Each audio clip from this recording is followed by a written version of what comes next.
Hey everybody, we are here in the Ozark Mountains just north of Little Rock, getting excited for the upcoming eclipse. And so we have kind of our what we call control station here, and we're going to be connecting the laptop to two different telescopes, which we'll show you in a little bit. And it'll all be connected, and we're all going to try to get some images of what we would call the white light of the sun.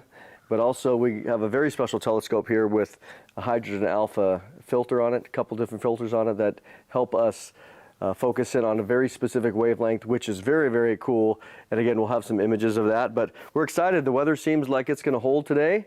We were on our way to Texas and realized that's a no-go. And so now we're at this location, which was our kind of alternate location. And so far, so good. You can see it's still sunny. So hang on. Hi, Prophecy Watchers. I'm Brad Brady. I'm part of the Psalm 19 project team. I wanted to share with you some of the setup procedures that we're going through to get ready for today's eclipse. Step number one is getting the telescope mount ready. This is called an equatorial mount. It's a special type of mount that you set it for the exact latitude where you're located, and then it's got an electronic drive through here that tracks the ecliptic of the sun without having to do any adjustments during the time of the duration. So step number one is actually to come in here and orient it north to south. So we come in here, and I've actually got an app on my telephone so that we can orient to true north. Not magnetic north, because that's different, but to true north. We've got that set up here. And then the second step is actually there's a bubble right here, and adjust the legs for the terrain so that we've got everything level. Next step is going to bring the telescope and have it actually put on the mount.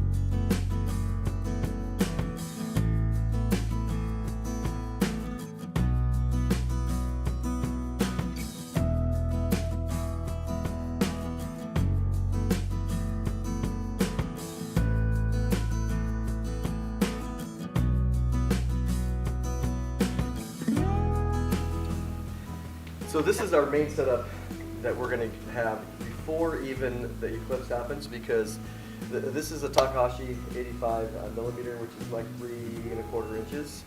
And for those that are interested, it's a 450 focal length, f5, a little over f5, which just tells you, again, the focal length and the focal ratio. We have on here a very cool diagonal called a Herschel diagonal, which allows us to basically instead of having a solar filter on the front, which is typical, this is a very special one that allows us to see. Filters basically allows us to look at the sun dispersing the heat out here. We have our eyepiece on, which is super heavy, 2-inch eyepiece. But on top of that, we have a Lunt 60 millimeter, very specific solar scope.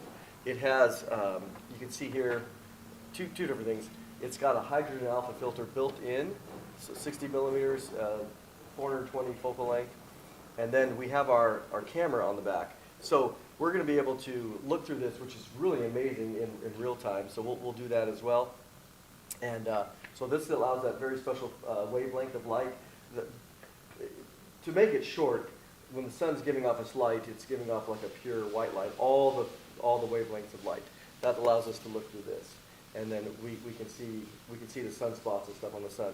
This is isolating a very specific wavelength of light, which again is in there. It's in here. It's just blurred out by all the rest of the brightness of the other frequencies.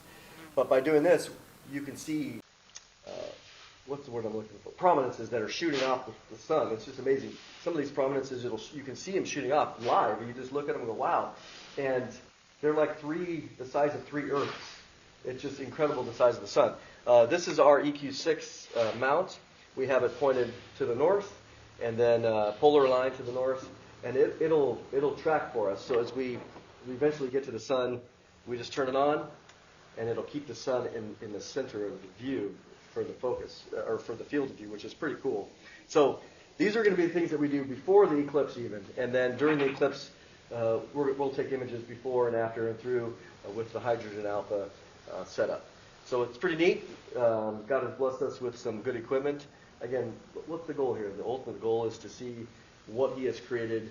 And just a couple little things before we go is in God's creation, He has set up the only place really that we know in the universe so far, but at least in our solar system, where the moon is 400 times smaller than the sun. But yet God has placed us 400 times, what's the word I'm looking for, Brad? Just the distance between? The distance between is exactly divisible by 400. So when the moon comes in shadows, the moon gets between us and the sun.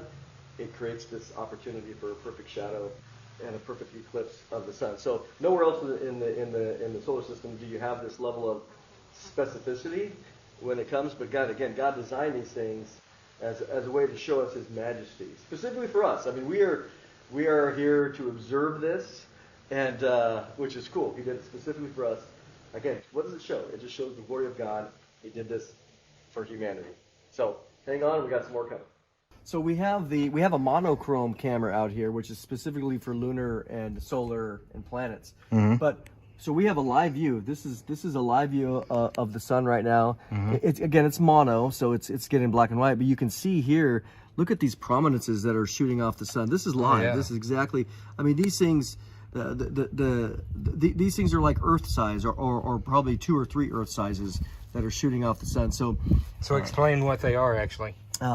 These are just, I wouldn't call them flares, but these are prominences that are of the gas, of the ionized gas shooting up off of the surface, and they're coming back down, and it's incredible what we're seeing here. This is through a hydrogen alpha telescope. So normally when if you looked at these through the white scope, you're just going to see the disk of the sun, and you see sunspots. But we specifically put the camera on the hydrogen alpha to get these prominences that are shooting off. Again, these are real, but they're coming off. The light in them is through the hydrogen gas. Normally, it's so you'd be blind to see with all the other white light. It would blinds it out. But by isolating this very singular wavelength, we get to see what's happening here. It's amazing. Live. It is amazing.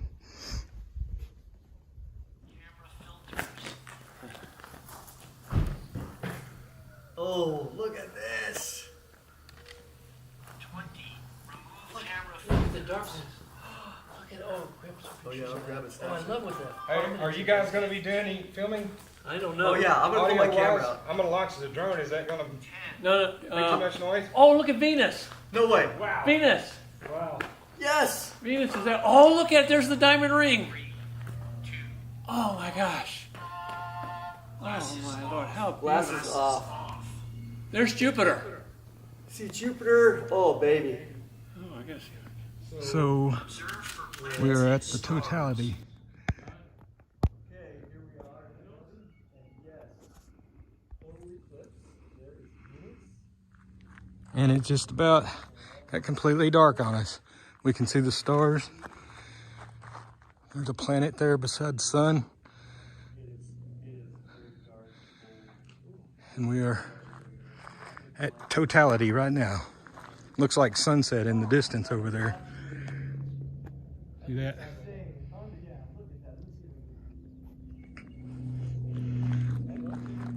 There's an airplane catching the view of the eclipse from the air.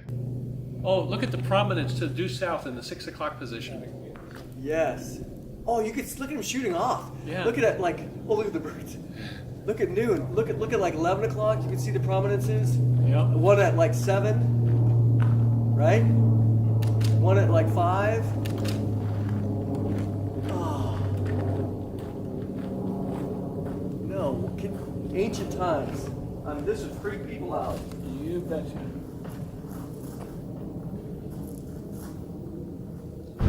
Oh, I got a picture of Jupiter and Venus.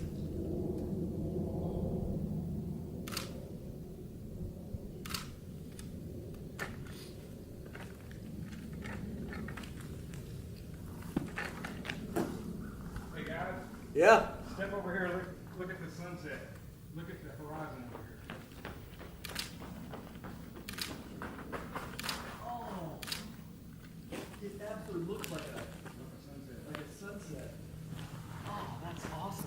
beautiful. Well, I hope the drone picks all that up. Oh, I think I just saw out of the near Venus. What'd you see near Out of Venus? the corner of my eye, I just thought I saw I think Mercury's got to be fairly close to it. Maybe not. Maybe it was just a play of my eye. There is something. Looks like a red line at the bottom, right? I just saw a small fine dot. That's why I was hoping it was one of the other planets. There's some kind of red-looking line at the bottom. Well, on the sun, you see there's a really prominent Yep. display of prominence. It's kind of like looking at the Soho with the occulter disc in front of it. Oh, we got a plane, a contrail coming. Oh, yeah? What's really bright at the bottom there at 6? That's Yeah. that prominence. That's a prominence for all. What do we see on here? But I didn't see it on the. I didn't see it on ours. Oh, I see it. Look, I see it. You do? Yeah. Look at the prominences there. Oh yeah. Okay. There. I mean, That is it then. yeah. Let's do another capture. Yeah, you can see that. I don't want to be looking straight. I'm looking at this. Oh man, We're getting ready to have the contrail cut right across the sun. Graham, what do you think? Oh, beautiful. I don't see Saturn anywhere. I'm not picking. My eyes aren't picking up either. Nope, just you. Stars. So it's currently 19 minutes till 2 o'clock in the afternoon. And it's just dust dark here. Lord, that's pretty spectacular. Yep. I can imagine how in ancient cultures they would be like, "Oh, God is speaking somehow. Ra has been dominated." That's right. You know, they're celebrating this at Cahokia today. Are they really? A pagan celebration. Yep, that's a perfect spot, really. Oh, there it is. Watch your eyes. All right, we're coming out of totality, Diamond ring. and so it's getting brighter. Don't look at it. I never looked at it with my binoculars. Sun's coming out. There's not much to see right now. You only see that's a little speck of light. What's the light come rushing back? We're getting our light back. Yeah, don't stare at it, Brent. We want you to remain your eyes. I got to get my glasses on.